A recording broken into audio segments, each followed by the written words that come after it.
Guys, hati-hati dengan hoax buku gelap Kejagung yang lagi viral ini ya.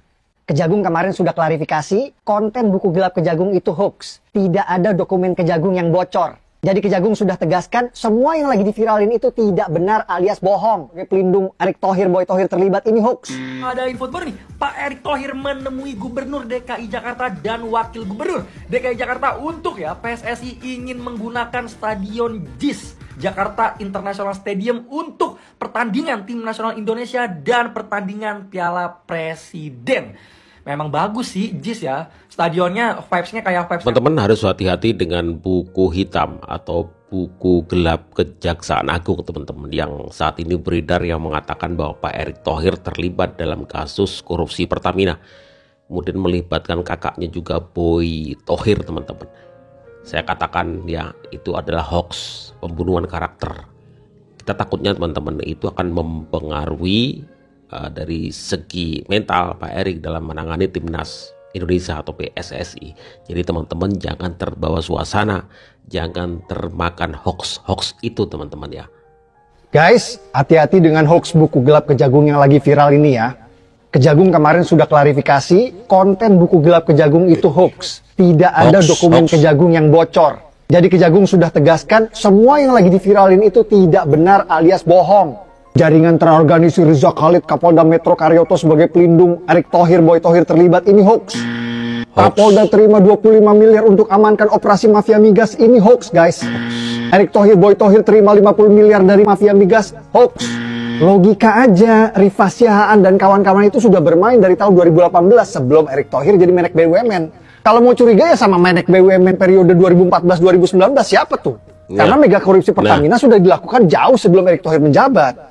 Be smart guys. Ini serius Erick Thohir ikutan korupsi Pertamina? Sampai pada nyuruh pecat Erick Thohir lagi? Kok serem amat sih? Apa mungkin mereka mau cuci tangan ya? Sampai nyeret Erick Thohir? Kenapa gue bilang gitu? Kalian inget gak kalau tahun 2023 Menteri BUMN kita pernah ngelapor ke Kejaksaan Agung terkait temuannya pada korupsi yang dilakukan oleh BUMN nakal. Nah, hal ini dilakuin sama Erick Thohir karena dia merasa kesal dengan kelakuan para oknum kementeriannya yang hobi korupsi. Kenapa pada ngira kalau Erick Thohir ikutan korupsi dah? Orang dia pengen bersih-bersih. Bahkan Kejagung juga pernah spill data BUMN yang pernah masuk ke Kejagung, yaitu Krakatau Steel, Waskita, sama Pertamina. Tuh kan, Pertamina emang udah diperhatiin, tapi emang baru gilirannya aja. Dan laporannya dari mana? Erick Thohir. Sekarang gini deh, coba lu pikir lagi. Dari sini kita bisa lihat kalau Erick Thohir sendiri malah gak suka sama mafia-mafia yang korupsi. Jadi, kalau lu pada ngikutin dari tahun 2023 dan bagaimana pergerakan Erick Thohir dalam memberantas mafia-mafia BUMN ini, lu pada gak bakal heran kalau sekarang bakal ada kasus-kasus mega korupsi yang dibongkar sama Kejagung. Apalagi Erick Thohir selaku Menteri BUMN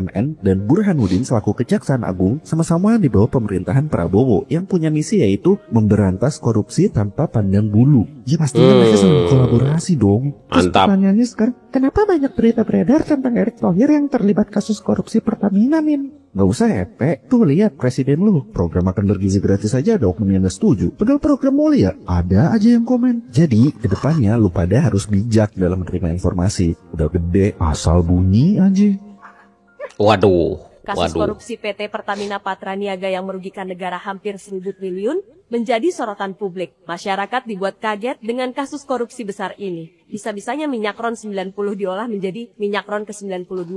Tapi kalau kita melihat ke belakang, mungkin tidak begitu syok dengan kasus mega korupsi Pertamina. Pada tahun 2023, Erick Thohir sebagai Menteri BUMN melaporkan kasus korupsi di BUMN. Tujuannya, Erick Thohir ingin melakukan bersih-bersih BUMN. Dan ini salah satu kasus yang dibahas Erick Thohir. Tapi mereka sepakat tidak menyampaikan ke publik. Berdasarkan temuan tentu yang harus didetailkan dan ditindaklanjuti. Ya, memang hari ini ada kesepakatan dari Pak Jaksa Agung tidak mau bicara kasusnya dulu. Jaksa Agung Sanitiar Burhanuddin pun mengatakan pihaknya akan mendalami laporan tersebut karena tindakan yang dilakukan Erick Thohir luar biasa. Ia salah satu orang yang berani usut kasus korupsi melalui bersih-bersih BUMN. Jika hari ini kasus Pertamina, lalu apa selanjutnya? Ya, itu teman-teman. Malah inisiatif dari Pak Erick Thohir tuh mau bersih-bersih.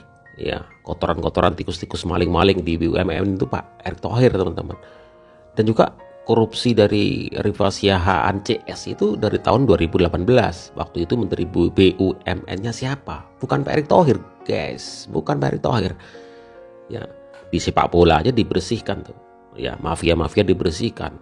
BUMN nakal juga dibersihkan. Itu dari inisiatif laporan dari Pak Erick sendiri, teman-teman.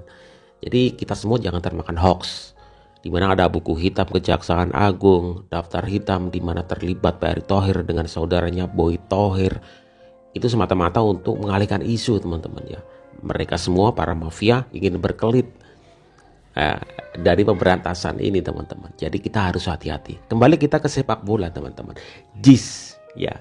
JIS ini rencananya akan digunakan sebagai markas timnas Indonesia, teman-teman. Luar biasa. JIS itu saya kira stadion yang cukup luar biasa bagus, cuma aksesnya aja yang kurang bagus. Dan kemarin Pak Erick Thohir juga bertemu dengan Gubernur Jakarta Pramono Anung untuk membicarakan tentang JIS yang rencananya akan digunakan sebagai markas dari timnas Indonesia. Hari ini saya menerima Pak Ketua Umum PSSI dan juga Sekjen Perbasi. Kami membahas secara khusus mengenai salah satu keinginan PSSI untuk menggunakan JIS secara lebih rutin. Mantap. Untuk itu maka harus dilakukan beberapa pembenahan perbaikan infrastruktur transportasi agar lebih mudah sampai dengan di JIS. Akses. Sekarang kalender tim nasional itu banyak sekali ya, dari Juni-Juli ada Piala Presiden, ada juga pertandingan nanti di bulan Juni tim nasional senior, lalu juga kita ada kualifikasi U17, U20, tim putri bertanding. Nah, tentu tidak mungkin rumput kita itu dipakai terus-menerus. Harus ada pergantian. Tidak maksimal. Nah, memang ketika satu kota besar seperti Jakarta memiliki dua fasilitas, ya satu Gelora Bung Karno, satu JIS ini sangat-sangat harus disinkronisasikan dan dimanfaatkan. Ya, karena memang dibutuhkan dua lapangan besar di Jakarta. Dan tadi Pak Gub sudah kasih arahan, nanti kita akan coba sinergikan untuk kegiatan-kegiatan tim nasional yang ada di PSSI selain memang yang Pak Gub sudah lakukan untuk Persija. Breaking news guys, ada info baru nih. Pak Erick Thohir menemui Gubernur DKI Jakarta dan Wakil Gubernur DKI Jakarta untuk PSSI ingin menggunakan Stadion JIS Jakarta International Stadium untuk pertandingan tim nasional Indonesia dan pertandingan Piala Presiden. Memang bagus sih JIS ya. Stadionnya vibes-nya kayak vibes Eropa, tetapi yang gue bilang aksesnya gitu loh, agak sedikit ribet gitu aksesnya, yang parkirannya yang tidak terlalu gede banget kayak GBK kan banyak ya untuk akses parkirannya. Kalau di JIS aksesnya nih kalau membludak, nah jadi agak ribet nih. Tapi stadionnya emang kelas banget JIS, tidak ada yang lintasan larinya dari JIS kan kayak vibes Eropa. Jadi menurut kalian gimana nih? Setuju nggak kalau timnas Indonesia bermain di JIS untuk selanjutnya, untuk next ke depannya? Let's go Garuda, bravo timnas Indonesia. Luar biasa, Stadion JIS akan menjadi markas timnas Indonesia secepatnya. Pertemuan Erick Thohir bersama Gubernur DKI Jakarta Pramono Anung menghasilkan poin-poin yang penting untuk mengelola Stadion JIS ke depannya. Rencananya Stadion JIS akan menjadi kandang timnas Indonesia secepatnya, yaitu dengan membangun fasilitas-fasilitas yang mendukung, yaitu terutama akses jalan yang menghubungkan langsung ke jalan utama dan ke bandara. Pertemuan Pak Erick Thohir dan Pramono Anung ini juga membahas bagaimana solusi untuk mengembangkan Stadion Jakarta International Stadium ini sebagai markas timnas Indonesia secepatnya, yaitu dengan cara membangun fasilitas-fasilitas pendukung, yaitu akses jalan yang cepat dan juga mudah. Pramono Anung pun mengiyakan permintaan Erick Thohir ini karena untuk mendapatkan akses jalan dan membangun fasilitas yang mendukung stadion ini, Pak Erick Thohir harus berkoordinasi dengan Gubernur DKI Jakarta ini untuk mendukung program pembangunannya. Nah, apabila sudah terrealisasi pembangunan pendukung tersebut, tentunya Jakarta International Stadium akan segera bisa digunakan untuk timnas Indonesia dalam jangka panjang. Bagaimana menurut kalian? Apakah yang akan terjadi jika Stadion Jakarta International Stadium menjadi markas Indonesia? Wah, keren banget tentunya ya. Silahkan di kolom komentar. Bagus ya, menurut saya juga bagus. Ya, walaupun banyak sekali namanya kemarin itu masalah perpolitikan teman-teman. Saya kira sepak bola akan menyatukan kita. Terserahlah, saya juga nggak peduli dengan politik-politik yang katanya JIS itu Anies segala macam, saya nggak peduli. Yang jelas JIS punya Indonesia, punya Jakarta, punya rakyat Indonesia yang pada akhirnya ya punya kita semua. Harus kita rawat, jaga sama-sama. Dan juga stadion GBK itu kan terlalu padat, pemakaiannya terlalu padat gitu. Takutnya rumput juga akan rusak kalau keseringan dipakai event-event apapun gitu ya. Jadi saya setuju JIS sebagai alternatif, sebagai markas timnas Indonesia. Dan juga kita kembali ke korupsi Pertamina teman-teman. Ya, saya tidak ingin fokus dari Pak Erick Thohir itu terpecah gitu. Saya yakin ada orang-orang tertentu yang tidak menyukai perkembangan timnas kita juga, sehingga membuat pikiran fokus dari Pak Erick Thohir menjadi terpecah dengan menerbitkan buku hitam hoax itu digulirkan untuk memecah konsentrasi begitu.